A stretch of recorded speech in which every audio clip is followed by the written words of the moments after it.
I'm focusing my Pecha Kucha today on what I'm calling willfully nonsensical imitations of other people's language.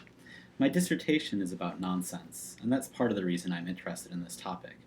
In the context of a class I taught last semester, though, I'm also interested in it because it's an area that is rife with potential for offensiveness and double standards. The first example of this willfully nonsensical imitation I want to talk about is the Swedish chef.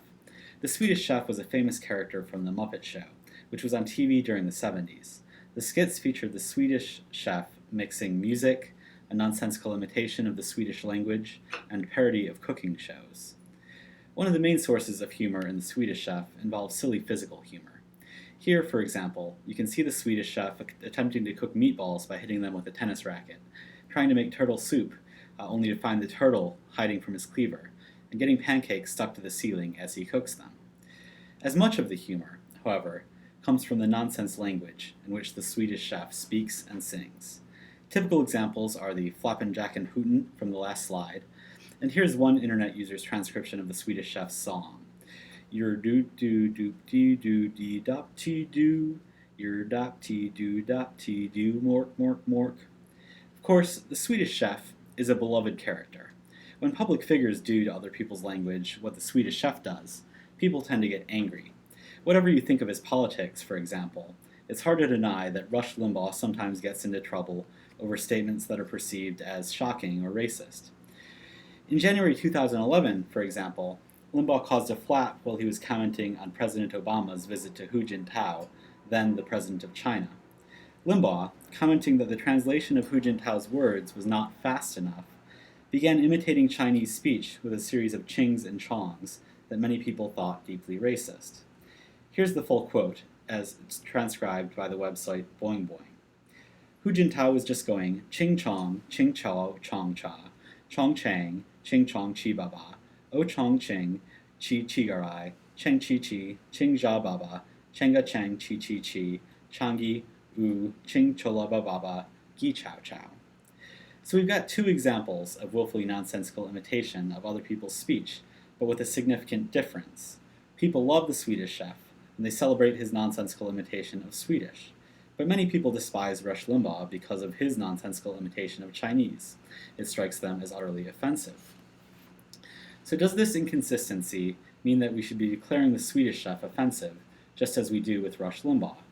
Is this beloved character simply a racist representation of Swedish people that we should be protecting our children from? Before we can answer that question well, we also need to account for some important differences. First, let's consider the difference between the targets of these two imitations. The Swedish chef does not pick on any specific Swedish person. Swedish people are generally white, and there is no notable history of oppression against Swedish people in the United States. The chef part of Swedish chef is equally important. The Muppet picks on cooking shows, too. It may be no surprise, then, that Swedish people seem not really to be offended by the Swedish chef. In this article, Jeremy Stahl argues that Swedes are mostly irritated by the frequency with which Americans ask about the chef. They don't take the character as some source of deep offense or as a threat to their identity. Limbaugh, on the other hand, is picking on a specific leader of a powerful country that many Americans, including almost certainly Rush Limbaugh, currently perceive as a threat to American dominance in the world. So there's a way in which Limbaugh's humor mixes with genuine loathing of Hu Jintao, a hatred that might also affect perceptions of Chinese Americans.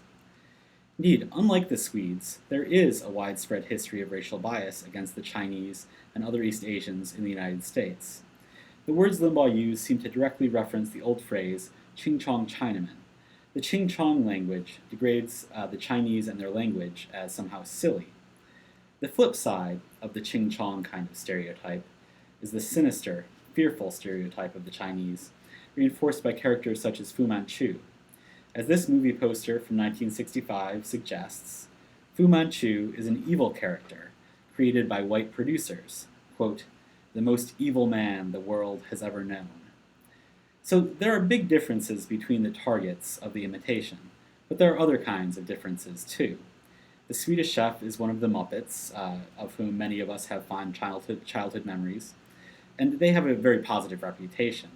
It's hard to imagine a member of this crew of friendly, merry jokesters doing anything to intentionally hurt anyone. Limbaugh, on the other hand, has a reputation for intentionally offending and hurting people. The Ching Chong incident follows in a long line of previous statements regarded as racist, including one in which he imitated President Obama, then said, quote, "Yes, I spoke a little Negro dialect there. I can do that when I want to." Another difference is in the seeming intentions of the two shows. Nobody comes to the Swedish Chef expecting to find the truth about Swedish culture. Everybody, including children, is in on the joke. Even if it can be perceived as offensive, at least we know it's not real. Now, nobody was going to confuse Rush Limbaugh's words with actual Chinese speech, but they do listen to him for more than entertainment. Media outlets, including Media Matters and the Los Angeles Times, have recently published articles insisting that Limbaugh remains one of the most influential voices in American politics today. I point out these differences not to condemn Limbaugh or to redeem the Swedish Chef, but rather to point out that the Swedish Chef's nonsensical imitation of other people's language is something rather different from, and less threatening than, Rush Limbaugh's.